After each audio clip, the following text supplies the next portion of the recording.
Happy சபத். ஓய்நாள் பள்ளி பாடத்தின் தலைப்பாக இந்த வாரம் எத்தனாவது பாடம் பார்க்க போறோம்?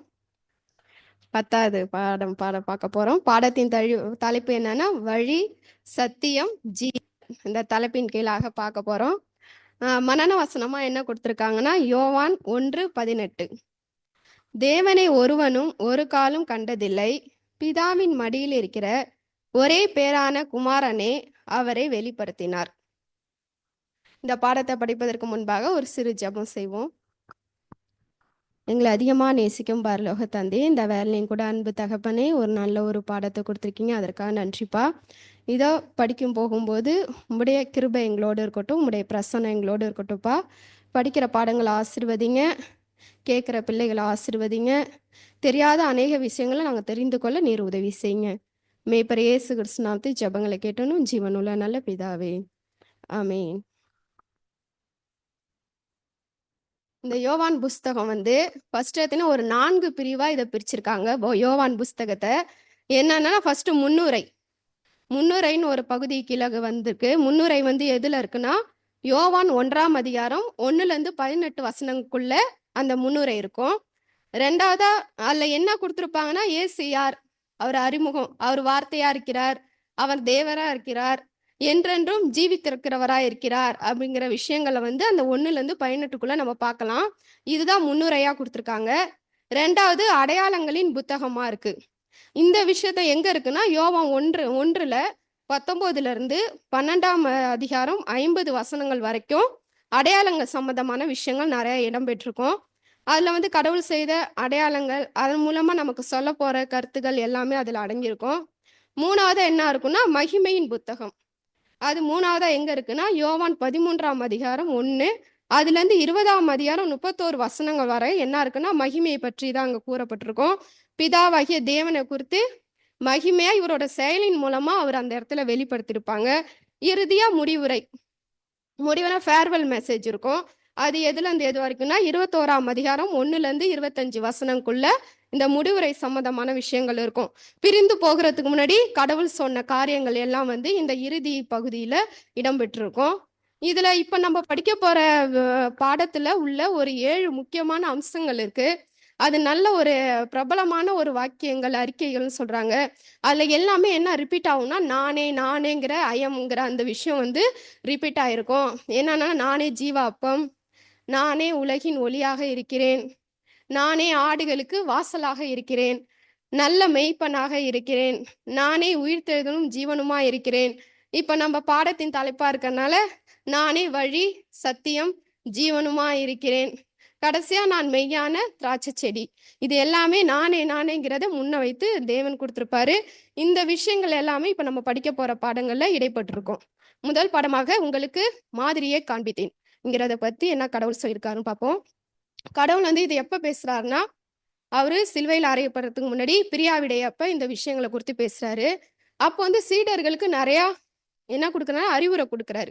என்ன நடக்க போகுது, இதுக்கப்புறம் எப்படி நீங்க இருக்கணும் அப்படிங்கிற அந்த விஷயங்களை நிறைய சொல்றாரு. அது எங்க இருக்குன்னா யோவான் புத்தகத்துல 13ஆம் அதிகாரத்துல இருந்து அந்த 17 அதிகாரம் அந்த இடைப்பட்ட கால இடத்துல இதை ஃபுல்லா தெளிவா கொடுத்துருப்பாங்க. இதை எதோட கம்பேர் பண்ணி பேசுறாங்கன்னா இந்த மோசைய பத்தியும் கம்பேர் பண்ணி பேசுறாங்க. அவரு பிரியிற நேரத்துல ஜனங்களுக்கு சொன்ன அட்வைஸ், அதே மாதிரி பார்த்தா யாக்கோபு மரிக்கும் தருவாயில தன் பிள்ளைகளுக்கு சொன்ன அட்வைஸ், அதே மாதிரி தாவீது சாலமோனுக்கு சொன்ன அட்வைஸ், இதை இதுல கம்பேர் பண்ணி இயேசு கிறிஸ்துவோட நிகழ்வை வச்சு கம்பேர் பண்ணி பேசுறாங்க.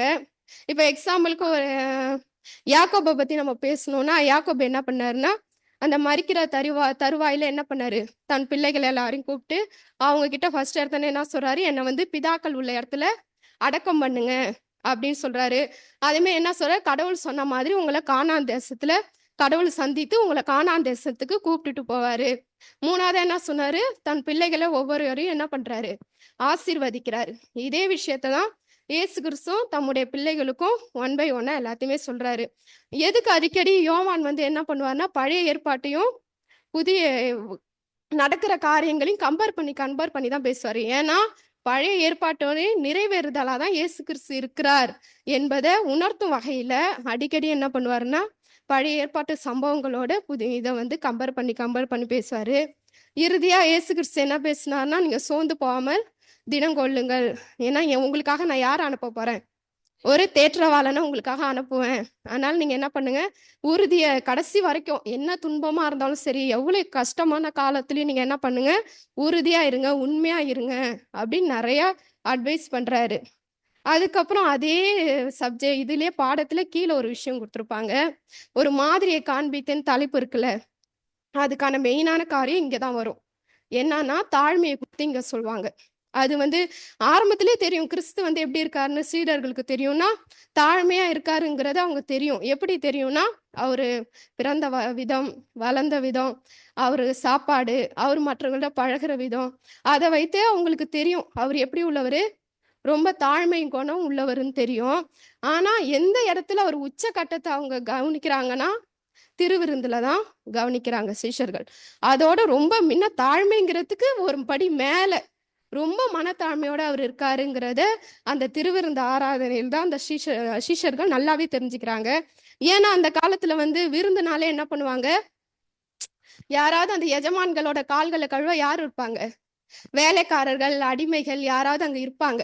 ஆனா இவரு கடவுள் அந்த கடைசி கால அதாவது சிலுவைக்கு முன்பு முதல் நாள் கைது கைது செய்யறதுக்கு முதல் நாள் இரவு திருவிருந்து ஏற்பாடு செய்யறப்ப அந்த கால்களை கழுவ யார் இல்லைங்க, வேலைக்காரர்கள் இல்ல. அப்போ வந்து எல்லாருமே யோசிக்கிறாங்க யாரு யாருங்கிற அந்த குழப்பத்துல இருக்காங்க தவிர யாருமே முன்ன வரல. அப்ப இயேசு கிறிஸ்து என்ன பண்ணாங்க, பந்தியை விட்டு எழுந்து கால்களை கழுவ முற்படுறாங்க. முற்பட்டோன்னே எல்லாருக்கும் ஒரே அதிர்ச்சி.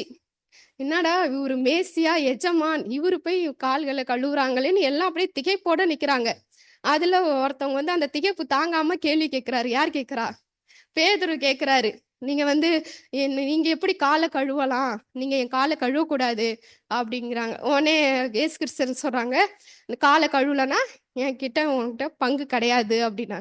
உடனே பேதுரு என்ன சொல்லிடுறாரு, அப்ப என்னோட தலையிலேருந்து முழு சரீரத்தையும் கழுவுங்க அப்படின்னு சொல்றாரு. அந்த இடத்துல அவர் எதுக்கு அதை சொல்றாருன்னா, தன் வாழ்நாள் முழுவதும் நான் உங்களுக்கு என்ன அர்ப்பணிக்கிறேன் அப்படிங்கிறத வந்து இதை சொல்றாரு. அதுக்காக இயேசு கிறிஸ்து சொல்றாரு, நீங்க வந்து என்னை என்னன்னு சொல்றீங்க, போதகர் என்றும் ஆண்டவர் என்றும் சொல்றீங்க. நீங்க சொல்றது சரிதான். நானே உங்க காலை கழுவுனா நீங்க என்ன பண்ணும், நீங்களும் ஒருவர் என்ன பண்ணுங்க, உங்க கால்களை கழுவுங்க. இதுல இருந்து நம்ம என்னத்தை கத்துக்கிறோம்னா, நம்ம கிட்ட செல்வம் இருக்கு, அதிகாரம் இருக்கு, பலம் இருக்கு, நாங்கிற ஆளுமை எல்லாமே இருந்தாலும் நம்ம வந்து என்ன பண்ணக்கூடாது, அந்த சுயநலமோ சுய செல்வாக்கோ நம்ம யார்கிட்டையும் காட்டக்கூடாது. சமுத்திரனாலே நமக்கு தெரியும். அதுவும் நம்ம ஒவ்வொரு முறையும் திருவிந்த ஆராதனையில அதை என்ன பண்ணிட்டு இருக்கோம், ரிமெம்பர் பண்ணிக்கிட்டே இருக்கோம் தாழ்மைய. அததான் இயேசு கிறிஸ்து என்ன சொல்றாங்க, மன தாழ்மையோடு இருங்க. ஏன்னா ஒரு வசனம் நமக்கே தெரியும், தன்னைத்தான் தாழ்த்துகிறவன் உயர்த்தப்படுவான்ங்கிற அந்த வசனம் நமக்கு நல்லாவே தெரியும். கடவுள்கிட்ட வந்து பிதாவுக்கு முன்னாடி இயேசு கிறிஸ்து தம்மை தாழ்த்தினாரு, பிதா வந்து அவரை உயர்த்தினாரு. அதே மாதிரி நம்மளும் ஒவ்வொருவரும் நம்மளை தாழ்த்தும் போது பிதா வந்து நம்மளை உயர்த்த போதுமானவரா இருக்காரு. அதனால நம்மளும் என்ன பண்ணுவோம், இந்த பாடத்தின் மூலமா மனத்தாழ்மையை நம்ம கற்றுக்கொள்ளணும். அடுத்ததாக இல்ல ஏதாவது கருத்துக்கள் இருந்தா நீங்க சொல்லலாம் இந்த பாடத்துல. அருமையா சில விஷயங்களை சொல்லிட்டு வர்றீங்க, ரொம்ப சந்தோஷம்.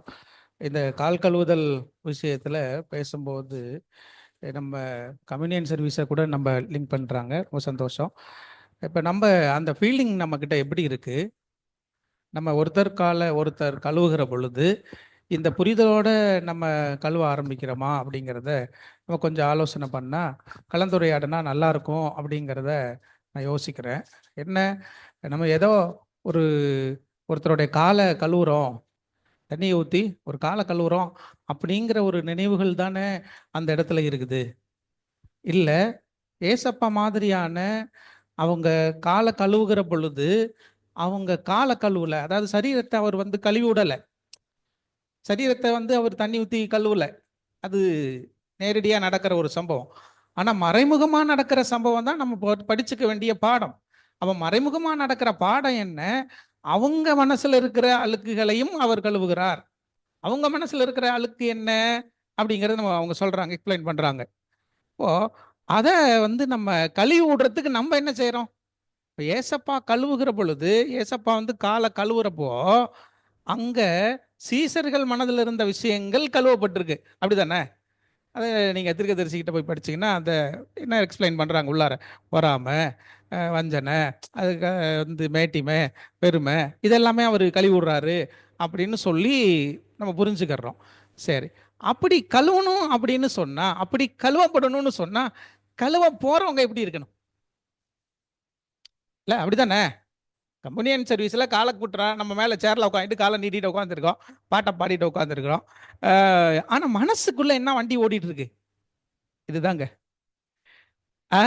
அவங்க காலை பிடிக்கிறவங்க அல்லது காலை பிடிக்கிறதுக்கு கொடுக்குறவங்க, இவங்க 2 பேருடைய மனநிலையை நாம் புரிந்து கொள்ள வேண்டியது அவசியம். அதுதான் மாதிரி. அதுதான் மாதிரி இல்ல. சம்பவங்களை அவங்க கோட் பண்ணிட்டாங்க. இப்போ மாதிரியில் நம்ம கற்றுக்க வேண்டிய பாடத்தை நம்ம வந்து டிஸ்கஸ் பண்ணுறோம். இப்போ இந்த புரிதல் ஒவ்வொரு கம்யூனியன் சர்வீஸ்லையும் நம்மக்கிட்ட இருக்குது அப்படின்னா, கிட்டத்தட்ட நம்ம வாழ்க்கையில் எத்தனை கம்யூனியன் சர்வீஸ் நம்ம அட்டன் பண்ணியிருப்போம்? குறைஞ்சபட்சம் ஒரு 20 கம்யூனியன் சர்வீஸ்னாச்சும் 5 வருஷத்தில், 5×20, நான் 5 வருஷம் தான் கணக்கு சொல்கிறேன். இந்த 20 வருஷத்தில் 20 கெட்ட குணங்கள் நம்மகிட்ட ஓடி இருக்கணுமா இல்லையா? நான் ஒரு கம்யூனியன் சர்வீஸ்க்கு ஒரு குணத்தை சொல்கிறேன். அப்போ 20 கெட்ட குணங்கள் நம்மகிட்ட போயிருக்கிறதா, இல்லை 40 கெட்ட குணங்கள் நம்மகிட்ட லோடாக இருக்கா? நீங்கள் யோசிச்சு பாருங்க. இதுதாங்க அவங்க சொல்கிறது. மாதிரி என்ன? கால் கழுவுதலின் மூலமாக கற்றுக்கொள்ளப்படுகிற மாதிரி. அதைத்தான் ஏசப்பா பின்னு வச்சுட்டு போறேன்னு சொல்றாரு.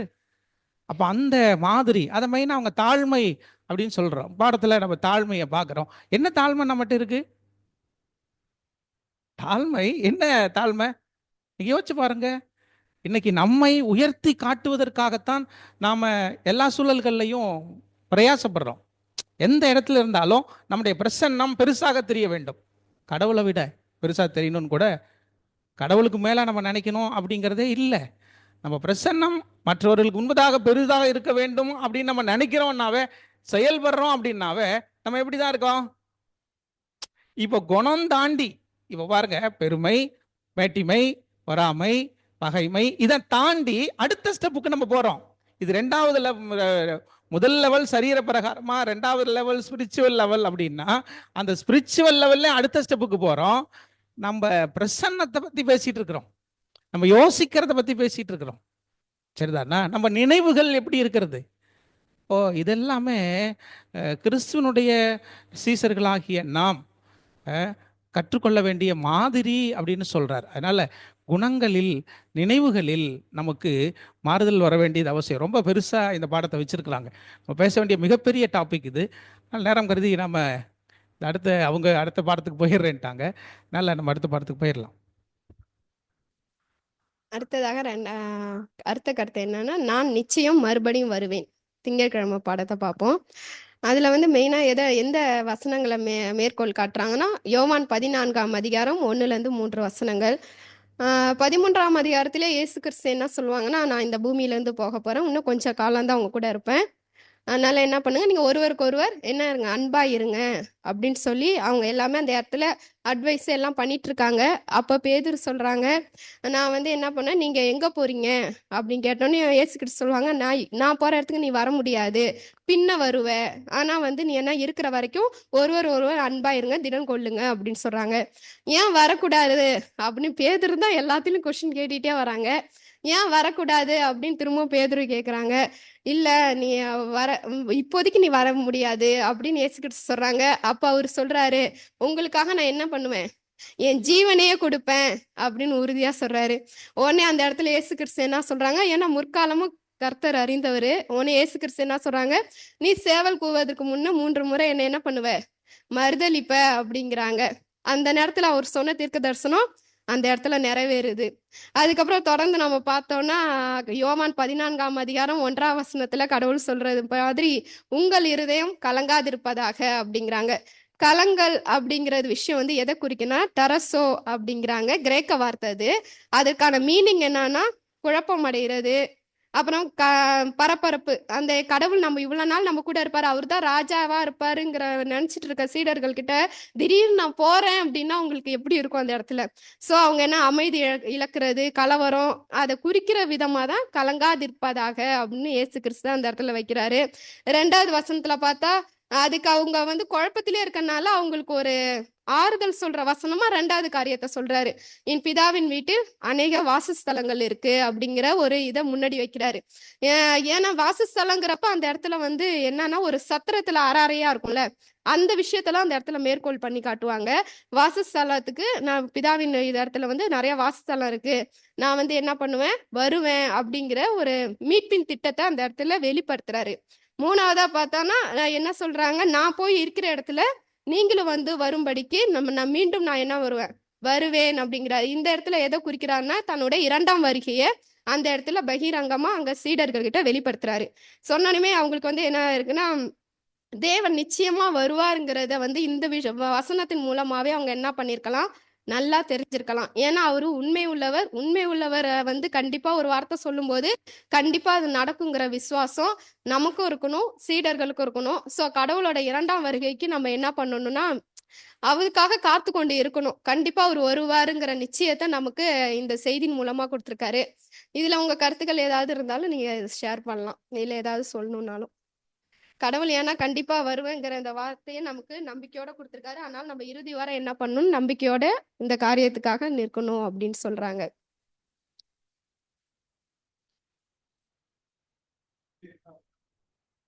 அவருக்கு உண்மையா அவரோட கற்பனையின்படி அவர் வார்த்தைக்கு கீழ்ப்படிந்து வாழும்போது அது கரெக்ட் தாங்க நீங்க சொல்றது. வருவார், மீண்டும் வருவார். ஆஹ் அப்ப ஜென்ரல் ஒப்பீனியன் என்னன்னா எல்லாரையும் அழைச்சிட்டு போவார். அப்போ எல்லாரையும் அழைச்சிட்டு போவாரா?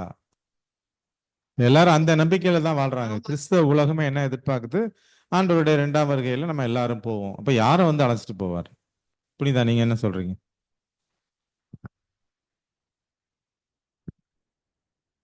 எல்லாருமே வார்த்தைக்கு கீழ்ப்படுகிறோம், எல்லாரும் உண்மையா இருக்கிறோம், எல்லாரும் அவரை தொழுது கொள்றோம். வெறும் வார்த்தை, அதாவது கற்பனையின்படி நடக்கணும், வார்த்தையின்படி நடக்கணும், பைபிள் படி நடக்கணும், அப்படிதான் எல்லாருமே சொல்றாங்க. அதை தாண்டி உண்டான புரிதலை தான் நம்ம கலந்துரையாடணும்.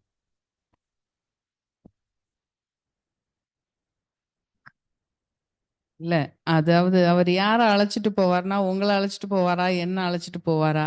அப்படின்ற ஜட்ஜ்மெண்ட் நம்மகிட்டயே இல்ல. அத ஆண்டவர்ட்ட விட்டுறணும். எனக்கு ஒண்ண காமிச்சிருக்காரு, அதுல நான் நடக்கிறேனான்றத மட்டும் தான் நம்ம பார்த்துக்கிட்டு இருக்கணும். இல்லையா? அதுதான் நம்ம பார்க்கணும்னு நினைக்கிறேன். கூட்டிட்டு போவார்ன்ற நம்பிக்கையில இருக்கணும். பட் என்ன கண்டிப்பா கூட்டிட்டு போவார்ன்ற ஓவர் கான்ஃபிடன்ஸ் மட்டும் வந்துடக்கூடாது. ஏன்னா இதையும் நம்ம நிறைய இடத்துல பார்க்குறோம். என்ன கூப்பிடாம யார கூட்டு போவாரு?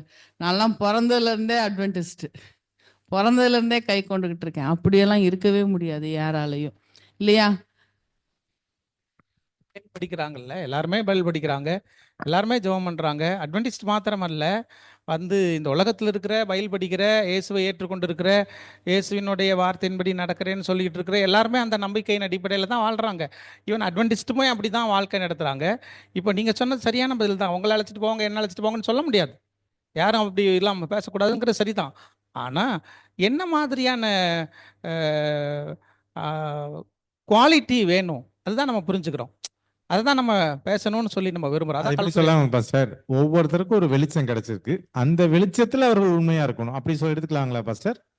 அந்த வெளிச்சம் வந்து வெளிச்சம்னு நம்ம, அதாவது நான் என்ன சொல்றேன், தியரிட்டிக்கலாக ஒரு விஷயத்த நம்ம பேசிட்டு போயிடுறோம், கடந்து போயிடுறோம் இல்லையா? இப்போ இதெல்லாம் வந்து தியரிட்டிக்கல் தான். என்ன கற்பனையின்படி வாழணும், வந்து வந்து சொன்னாங்கல்ல வசனத்தின்படி வாழணும், இதெல்லாம் தியரிட்டிக்கலான விஷயம். ப்ராக்டிக்கலாக எப்படி அப்படிங்கும்போது தான் நம்ம கற்றுக்க வேண்டிய விஷயம்.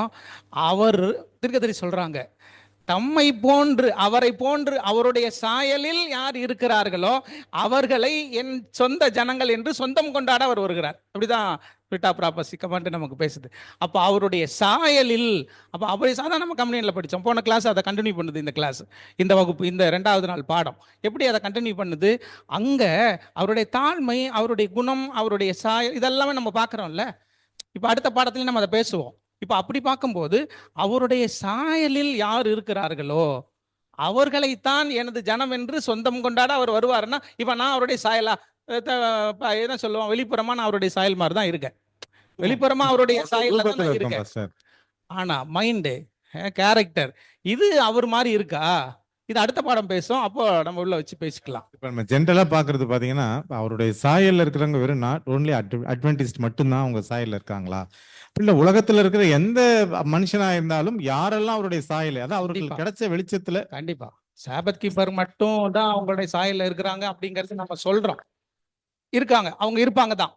ஆனா அதை தாண்டி நீங்க ஒரு வார்த்தை சொன்னீங்க, வெளிச்சத்துல, கொடுக்கப்பட்ட வெளிச்சத்துல யார் உண்மையா இருக்கிறா?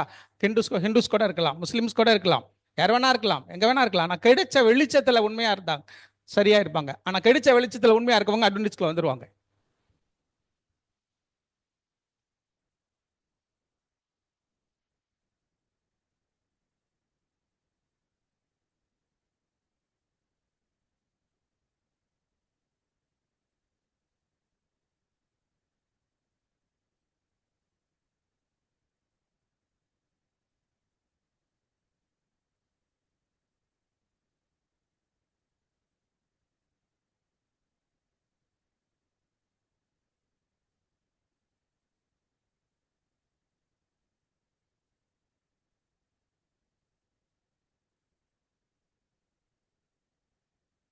இப்ப நம்ம சொல்றோம் கிடைக்கப்பட்ட வெளிச்சத்துல உண்மையா இருக்கிறவங்க வருவாங்கன்னு சொல்லிட்டு. அதே மாரி இந்துக்கள்லாம் பார்த்தீங்கன்னா, அவங்களுக்கு வெளிச்சம் கிடைக்கல. ஆனா அவங்க என்ன பண்ணுவாங்க, கடவுளுக்கு பயந்து, மனசாட்சிக்கு பயந்து எல்லா குணங்கள்ல பார்த்தீங்கன்னா கரெக்ட்டா இருப்பாங்க. இப்ப அவங்களும் என்ன பண்ணுவாங்க, இயேசுவோட 2ஆம் வருகையில அவங்களும் எடுத்துக்கொள்ளப்படுவாங்க தானுங்களே! அப்படி இருக்கும்போது நம்ம யாரையும் என்ன பண்ணக்கூடாது, இவங்கலாம் வருவாங்க, நான் வருவேன், அவங்கலாம் வரமாட்டாங்க அப்படின்ட்டு நம்ம யாரையும் நியாயம் தீர்க்கக்கூடாது அப்படின்ட்டு.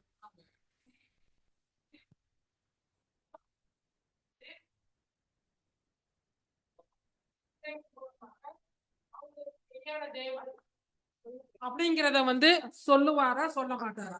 கண்டிப்பா. அப்ப நான் எதுக்கு வரணும் மாறி? நான் இந்துவுல இருந்துட்டே நான் பேசாம இருந்துட்டு போயிட்டே இருப்பேனே. ஏன் நீங்க போய் சத்தியம் சொல்ல போறீங்க?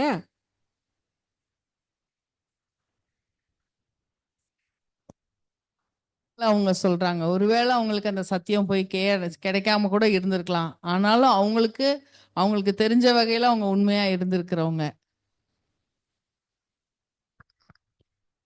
என்னோட கேள்வி என்னன்னா, ஆவியானவர் எல்லா காலத்திலயும் இருந்து கிரியை செய்யறாருன்னு சொல்றோம், சரிங்களா? அப்போ பூமியின் கடையாந்திரம் மட்டும் இந்த சத்தியத்தின் வெளிச்சம் போகணும்னு சொல்லியிருக்கிறாங்க. அப்பதான் முடிவு வரும்னு சொல்லியிருக்காங்க. அப்போ இந்த கடைசி காலத்துல மட்டும்தான் சத்தியத்தின் வெளிச்சம் கடையாந்திரம் மட்டும் போகணுமா, இல்ல எல்லா காலத்துல இருக்கிற மக்களுக்கும் போக வேண்டியது இருக்கா? அப்ப அந்த காலத்துல வாழ்ந்த மக்களுக்கு இந்த சத்தியம் செல்லாம இருக்கிறதுக்கு பரிசுத்த ஆவியானவர் கிரியை செய்யாம இருந்தாரா?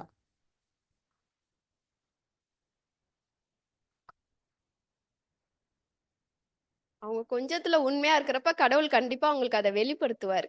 அவங்களும் கடவுள்கிட்ட வர்றதுக்கான வாய்ப்பு கடவுள் ஏற்படுத்தி கொடுப்பாரு. அதான் கொஞ்சம் முன்னாடி நான் தான் சொன்னேன், வந்து கொஞ்சத்துல உண்மையா இருக்கிறவங்க, கொஞ்சம் வெளிச்சம் அப்படிங்கும்போது அந்த கொஞ்சம் வெளிச்சத்துல இருக்கிறவங்க எப்படியா இருந்தாலும் ஓடி வந்துருவாங்க, சத்தியத்துக்குள்ள ஓடி வர்றதுக்கு வாய்ப்புகள் இருக்கு. இதுதான். இப்போ நம்ம இந்தியாவில் எடுத்துக்கோங்க, சத்தியம் எவ்வளவு வருஷம் ஆகுது? இப்போ நம்மளாம் ஒரு நான் 4வது தலைமுறையா இருப்போம், இல்லை 3வது தலைமுறை.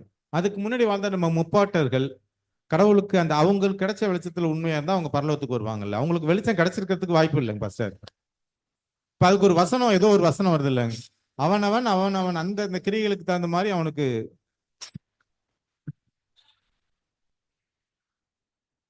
ரோமா பீரியடுக்கு முன்னாடி இல்லைன்னு வச்சுக்கோங்களேன். அப்போ அந்த காலம் ஃபுல்லா இந்தியால வாழ்ந்த மொத்த பேரும் துன்மார்க்கர்களா? இல்லையா? இல்ல இப்ப ஏதோ ஒரு வகையில நம்ம புரிஞ்சுக்க வேண்டிய விஷயம் என்னன்னா, இந்த யார் பரலோகத்துக்கு போவாங்க அப்படிங்கிறதுல தான் நம்ம புரிஞ்சுக்கிறோம். நம்ம ஒரே ஒரு பாயிண்ட் தான் அதுக்கு தீர்க்கதரிசி சொல்றாங்க அப்படிங்கிறத புரிஞ்சுக்கிறோம். பைபிள் அப்படிதான் சொல்லுது. அவருடைய சாயல் எங்க இருக்கோ அவங்கெல்லாம் கேப்சர் பண்ணிடுவார் அவர். அது எந்த இடத்துல வேணாலும் இருக்கலாம். அதனாலதான் ஆண்டவர் சொல்றாரு, நியாயப்பிரமாணத்துக்கு உட்பட்டவர்களை நியாயப்பிரமாணத்தின்படியும், நியாயப்பிரமாணத்திற்கு உட்படாதவர்களை நியாயப்பிரமாணம் இல்லாமலும் அவர் என்ன செய்யறாரு அப்படின்னா அவர் நியாயந்திருக்கிறார். அப்படிதான் நம்ம பவுல் சொல்றதை நம்ம படிக்கிறோம். அப்போ என்ன கருத்தை நம்ம இதுல இருந்து விளங்கிக்கிறது அப்படின்னா, எல்லாருக்கும் சத்தியம் போகுது, அவங்க சொல்றது சரிதான். பூமியின் கடைசி பரியந்தம் இந்த சத்தியம் போய் சேரணும். அப்பதான் முடிவு வரும். அதுதான் ஆண்டவருடைய பரிபூரண சித்தம். பரிபூர்ண சித்தம்னு ஒண்ணு இருக்கு, அல்லது அதுக்கப்புறம் சித்தான்னு ஒண்ணு இருக்கு. இப்ப சித்தத்தின்படி சில விஷயங்கள் நடக்குது, பரிபூரண சித்தத்தின்படி சில விஷயங்கள் நடக்குது. அப்ப பரிபூரண சித்தம் போய் தான் ஆகணும், சரிதானா? ஒரு வாரத்துல போகணும் அப்படிங்கிறது ஆண்டவருடைய பரிபூரண சித்தம். அங்க முடியல. இப்ப இவன் சித்தத்துக்கு போறான், 40 வருஷத்தை 40 நாள்ல போக வேண்டியது 40 வருஷத்துக்கு இழுத்துட்டு போறாரு, சரிதானா? இப்படி எல்லாமே சில விஷயங்களை நம்ம பார்க்க வேண்டி இருக்கு. அப்போ அதன் அடிப்படையில் நம்ம பார்க்கும் பொழுது கத்துக்க வேண்டிய விஷயம் என்னன்னா, அவருடைய சாயல் எங்க இருந்தாலும் என் நாடுகள் என் சத்தத்துக்கு செவி கொடுக்கும். அது எந்த மந்தையில இருந்தாலும் சரி, அது வந்துடும், ஆண்டோடைய மந்தைக்கு வந்துடும். சரி, அதுல புரிஞ்சுக்க வேண்டிய விஷயம், பரிசுத்த ஆவியானவர் எல்லாத்துக்குமே பேசுறார், எல்லாத்துக்கிட்டுமே போய் பேசத்தான் செய்யறார். அப்ப பேசுகிற பொழுது நம்ம உள்ள வர்றோம். பரிசுத்த ஆவியானவர் யாருடைய உள்ளத்துல இருக்கிறாங்களோ அவங்க தான் கிறிஸ்துவோட சாயலை பெற்றுக்கொள்ள முடியும். பரிசுத்த ஆவியானவர் கிரியை செய்கிறார், சத்தியத்தை கொண்டுட்டு போறார், அவங்க அழைக்கப்படுகிறார்கள். ஆனால் அழைக்கப்பட்ட அவர்கள் அட்வென்டிஸ்ட் சர்ச்சில் இருந்தாலும் கூட அவர்கள் தெரிந்து கொள்ளப்பட்டவர்களாக மாறுகிற பொழுது, ஆவியானவருடைய அந்த வழிநடத்துதலுக்கு தங்களை ஒப்புக் கொடுக்கிற பொழுது, ஆவியானவர் மனசுக்குள்ள உட்கார்ந்து இருக்கிற பொழுது அவங்க கிறிஸ்துவின் சாயலை பெற்றுக்கொள்ள முடியும். அதனால நம்ம இங்க வந்துருவோம், கிறிஸ்துவின் சாயலை பெற வேண்டிய இடத்துக்கு வந்துருவோம். அவங்க தான் வந்து செகண்ட் கமிங்ல பரலோகத்துக்கு போக முடியும் அப்படிங்கறத நம்ம புரிஞ்சுக்கணும், சரிதான்? மற்ற எங்க இருந்தாலும் சரி, அவங்க பரிசுத்த ஆவியானவருக்கு செவி கொடுத்து அவங்க வந்து வெளியில இருந்தாலும் சரி, பரிசுத்த ஆவியானவருக்கு செவி கொடுக்குறாங்க அப்படின்னா அவங்க குணமாற்றத்துக்குள்ள வந்துருவாங்க. அவங்க அதான் கிடைச்ச வெளிச்சத்துல உண்மையா இருக்கிறவங்க. இப்ப அவங்க இங்க வந்துடுறதுக்கு வாய்ப்புகள் ஆண்டவர் தருவார், காட்டுவார். அவங்க வந்துருவாங்க. சப்போஸ் கிடைக்கல, வரல அப்படின்னா செகண்ட் கமிங்ல அவங்க தான் நம்ம 7 நாள் விண்வெளி பயணத்துல படிக்கிறோம், சாபத் கீப்பிங்ல இல்லாம இருப்பாங்க. அவங்களுக்கு ஒரு சாபத் அங்க ஆண்டவர் வைக்கிறார். இப்படிதான் நம்ம அதை வந்து கால்குலேட் பண்ணி புரிஞ்சுக்கிறோம். ஆக மெயின் தீம் என்ன? சாயல், அவருடைய கேரக்டர். இது நம்ம பார்க்கிறோம். அடுத்தமாக நானே வழியும் சத்தியமும் ஜீவனுமா இருக்கேன். பாடத்தின் தலைப்பே இந்த இடத்துல வந்து பாடமா கொடுத்துருக்காங்க. இதுல வந்து ஃபர்ஸ்ட் இடத்துல ஒருத்தவங்க ஒரு கேள்வி கேட்கறாங்க. யாருன்னா தோமா கேட்கறாங்க, ஆண்டவரே நீர் போகிற இடத்தை அறியோமே, வழியை நாங்கள் எப்படி அறிவோம்ங்கிறாங்க. அந்த கொஸ்டின் அவங்க எப்படி அதை கேட்கறாங்கன்னே தெரியல. கடவுளுக்குள்ள இவ்வளவு நாள் கூடவே இருக்காங்க, கடவுளோட விஷயங்கள் எல்லாமே தெரியுது, இருந்தா அந்த கேள்வியை எப்படி அவங்க முன்ன வைக்கிறாங்கங்கிறது எனக்கே ஒரு திராதா இருக்கு. ஆண்டவரே நம்மளே இன்னைக்கு அப்படிப்பட்ட இடத்துல இல்லையான்னு கேக்குறேன். நீர் போகிற இடத்தை அறியோமே அப்படின்னு அந்த கேள்வி அந்த இடத்துல எப்படி முன்வைக்கிறான்னு தெரியல. கலந்துரையாடல்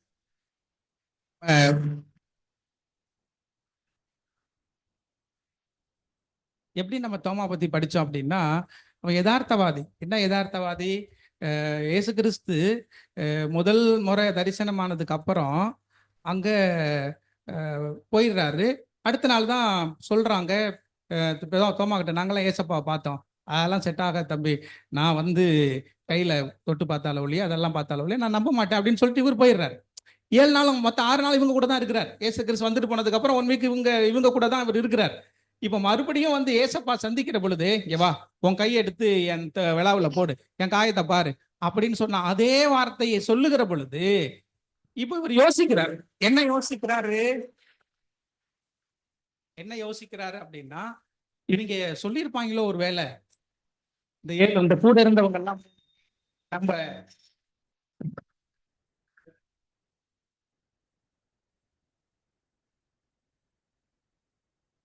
கூட இருந்தவங்க எல்லாம் போய் சொல்லியிருப்பாங்களோ? அப்படி சொல்றதுக்கு வாய்ப்பே இல்லையே. நம்ம கூட தானே இவங்க கூட தானே நம்மலாம் இருக்கிறோம். இவங்க எல்லாம் இயேசு கிறிஸ்துவை பார்க்கவே இல்லையே, எப்படி வந்து இவங்க சொல்லியிருக்க முடியும்? ஆக சொல்லியிருக்க மாட்டாங்க. அப்ப இவருக்கு தெரிந்திருக்கு, இவர் சொல்றது சரிதான், இவர் தெய்வம் தான். அப்பதான் ஆண்டவர் சொல்றாரு, என் ஆண்டவனே என் தேவனே, டேய், கண்டு விசுவசிக்கிறவனை விட காணாம விசுவசிக்கிறவன் தான்டா கெட்டிக்காரன், அப்படி சொல்லி அவர் ஒரு ரூட்டை போடுறார், சரிதானா? அப்ப யதார்த்தவாதி, சாதாரண ஒரு கடைநிலையில இருக்கக்கூடிய ஒரு மனுஷன் தான் யாரு? விசுவாசத்துல வளராத ஒரு மனுஷன் தான் தோமா. ஆனா மிகப்பெரிய ஊழியத்தை அவர் செஞ்சிருக்கிறாருங்கிறது பிற்காலத்துல நம்ம புரிஞ்சுக்க வேண்டிய விஷயம். தோமா அந்த கேள்வியை கேட்டோன்னே கடவுள் உடனே சொல்கிற பதில் வந்து, நானே வழியும் சத்தியமும் ஜீவனுமா இருக்கிறேன், என்னாலே அல்லாமல் ஒருவனும் பிதாவினிடத்தில் வரான் என்கிற அந்த கேள்விக்கு தலைகீழான ஒரு பதில அந்த இடத்துல உடனே வச்சிடுறாங்க. இது வந்து யோவான் வந்து ஆதியிலே நமக்கு வந்து இந்த ஆரம்பத்திலே 1ஆம் அதிகாரத்திலே தெளிவா இதையும் கொடுத்திருக்காங்க. வழி இவர்தாங்கிறதுக்கான ஒரு அடையாளமா அங்க கொடுத்திருக்காங்க. என்னன்னா யோவான் 1:1ஆம் அதிகாரத்தை பார்த்தோம்னா, ஆதியிலே வார்த்தை இருந்தது, அந்த வார்த்தை தேவனிடத்தில் இருந்தது, அந்த வார்த்தை தேவனா இருந்தது. வார்த்தைங்க லோகாஸ் சொல்றாங்க. அது யாரை குறிக்கிறதுனா கிறிஸ்த தான் குறிக்குது. சோ நம்ம பிதாவிடத்துக்கு செல்றதுக்கான ஒரு வழி யாருதான்? கிறிஸ்து, இயேசு கிறிஸ்து தான் அப்படியா. சோ வழிங்கிறது இப்ப யார குறிக்குதுன்னா இயேசு கிறிஸ்து தான் குறிக்குது. அவரும் பிதாவுக்கும் உள்ள ரொம்ப நெருக்கமான உறவு. அவர் இல்லாம நம்ம யார்கிட்ட போக முடியாதுன்னா பிதா கிட்ட ஒரு காலம் நம்மளால போக வாய்ப்பே இல்ல. சோ அவரு தான் நமக்கு என்னன்னா ஒரு ஸ்ட்ராங்கான ஒரு வேயே அவரு தான்ங்கிறத இது மூலமா நம்ம தெரிஞ்சுக்க முடியுது. தொடர்ந்து அடுத்து பிலிப்பு ஒரு கேள்வி கேக்குறாங்க. என்ன கேள்வி கேட்டாங்கன்னா ஃபர்ஸ்ட் எடுத்து என்ன கேள்வி கேக்குறாங்கன்னா, இவ்வளவு காலம் நானு என்ன கொஸ்டின் கேட்டாங்க ஃபர்ஸ்ட் எடுத்தோன்னா 14:7 பார்த்தாலே தெரியும். கொஸ்டின் படிக்கிறீங்களா? அந்த இதை படிக்கிறீங்களா?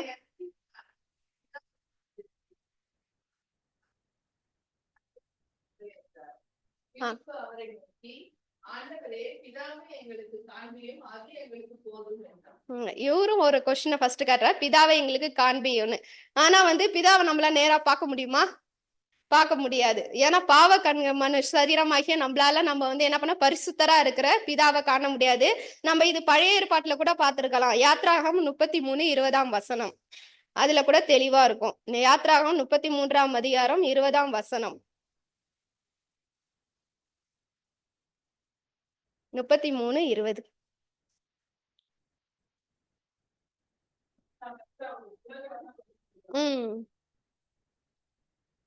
யாத்ராகம் 33.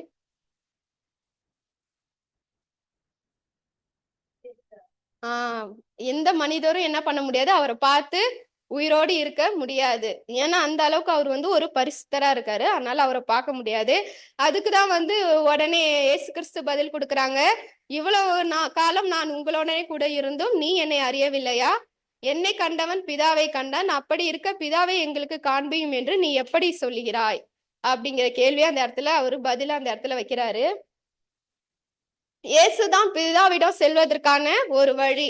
அவர் இல்லாம அந்த பாதை ஒரு நிச்சயமான பாதையா இருக்காது. அது ஒரு இருள் அடைந்த பாதையா தான் இருக்கும். ஏன்னா அவர் தான் ஒளியா இருந்து நம்மள அங்க கொண்டு போறதுக்கான ஒரு வாசலா இருக்காருங்கிறாங்க. அது கூட நம்ம பார்த்தோம்னா யோவான் 14:6 அந்த வசனத்துல கூட தெளிவா இருக்கும். அது என்ன கொடுத்துருக்காங்கிறது கொஞ்சம் வாசிச்சு காட்டுங்க. யோவான் 14:6.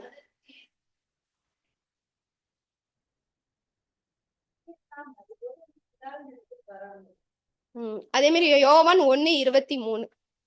1 அதிகாரம் 23 வசனம்.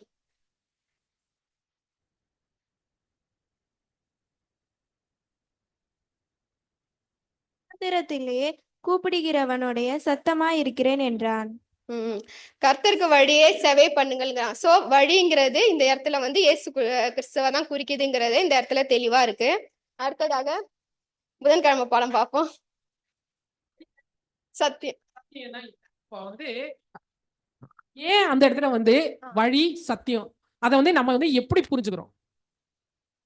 லிட்ரலா அவங்க கேக்குறாங்க, சரியா? பிதாவை எங்களுக்கு காட்டுங்க அப்படின்னு சொல்லிட்டு லிட்ரலா அவங்க கேக்குறாங்க. ஆனா இவர் ஆவிக்குரிய வகையில பதில் கொடுக்குறாரு. அத நம்ம புரிஞ்சுக்கணும். அதை புரிஞ்சுக்காம அப்ப நான் இயேசு கிறிஸ்துவ தேவனா ஏத்துக்கிட்டேன், அதனால நான் பரலோகம் போயிருவேனா? இல்ல. அவரு போன வழியிலே வழி அப்படிங்கிறப்ப அவருடைய குணங்கள், அவருடைய செயல்கள், அவருடைய அணுகுமுறைகள், அவர் செய்த ஊழியங்கள், அந்த சுவிசேஷத்தை அப்படியே வாழ்க்கையா வாழ்ந்து காட்டியிருக்கிறாரு. அந்த வழியை தான் அவர் சொல்றாரு. இவங்க நாங்க பிதாவை பார்க்கணும்னு சொல்லி லிட்ரலா காட்டுங்க எங்களுக்கு அப்படின்னு சொல்லிடுறாங்க. ஆனா ஆவிக்குரிய வகையில நானே சத்தியம், நானே வழி அப்படின்னாக்க அவர் எப்படி வாழ்ந்தாரோ அது போல நான் வாழணும். அப்படி இருக்கிறவங்களால மட்டும்தான் எங்க போக முடியும்? பிதாவை கண்ணால பார்க்க முடியும் அப்படிங்கறத தான் இங்க மென்ஷன் பண்ணி சொல்றாரு. ஆனா இத லிட்ரலா என்ன செஞ்சிடறாங்க அப்படின்னு சொன்னாக்க, இயேசு கிறிஸ்துவ நான் ரட்சிக்கப்படைஞ்சிட்டேன், நான் இயேசு கிறிஸ்துவை ஏத்துக்கிட்டேன், நான் பரலோகம் போயிருவேன் அப்படிங்கிற ஒரு காரியங்கள்ல தப்பா புரிஞ்சுக்கிறாங்க. ஒண்ணு. இன்னொன்னு கடவுளுடைய குணங்கள் எப்படிப்பட்டதுங்கிறத பிதா இவன் சாத்தான் திருச்சி காட்டியிருக்கான். என்னன்னா ரொம்ப கண்டிப்புள்ளவரு, ரொம்ப தண்டனை கொடுக்கிறவரு, ரொம்ப கோபமானவரு, இரக்கம் இல்லாதவரு, அப்படிங்கிற மாதிரி எல்லாம் வந்து அவன் திரிச்சு கூறியிருக்கான். ஆனாக்கா அதுக்கு ஆப்போசிட்டா வந்து எப்படி இயேசு கிறிஸ்து வந்து தன்னை பகைச்சவங்க கிட்ட, தான் மேல காரி துப்புனவங்க கிட்ட, தன்னை வந்து அவமதிச்சவங்க கிட்ட, அவரை கொல்லணும்னு நினைச்சவங்க கிட்ட, இவங்க எல்லாத்துக்கிட்டையும் வந்து எப்படி நடந்தாரோ இப்படிதான் பிதா வந்து நம்மளிடத்தில் பொறுமையாக நடக்கிறாரு, அவரு அன்பானவருங்கிற அந்த குணங்களை வந்து வெளிப்படுத்துறாரு. அதனாலதான் வந்து என்னை கண்டவன் பிதாவை கண்டான். என்னுடைய குணம் எப்படியோ அப்படிதான் பிதாவின் குணம். சாத்தான் திரிச்சு கூறினது போல இல்ல. லிட்ரலா கேட்கிற கேள்விக்கு அவர் ஆவிக்குரிய வகையில வந்து எப்படி அணுகணும் அப்படிங்கறதெல்லாம் வந்து அவர் வந்து சொல்லி கொடுக்கிறார். அந்த வழிங்கிறப்ப நம்ம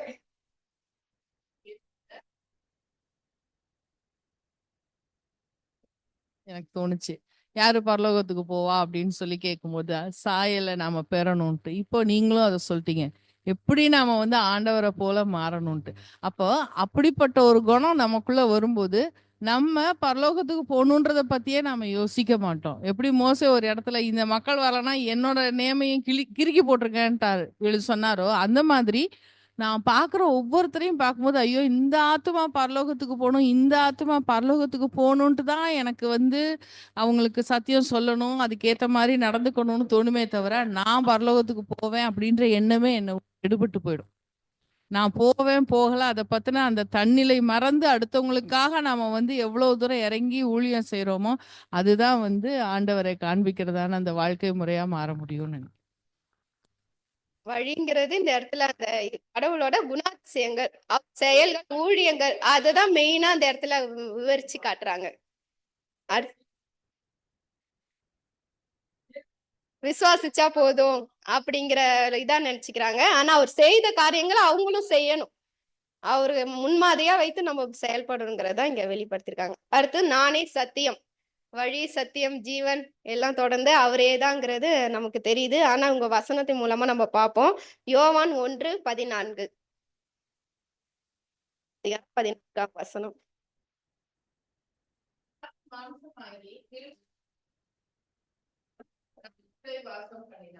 அவருடைய மகிமையை கண்டோம், அது பிதாவுக்கு ஒரே பேரானவருடைய மகிமைக்கு ஏற்ற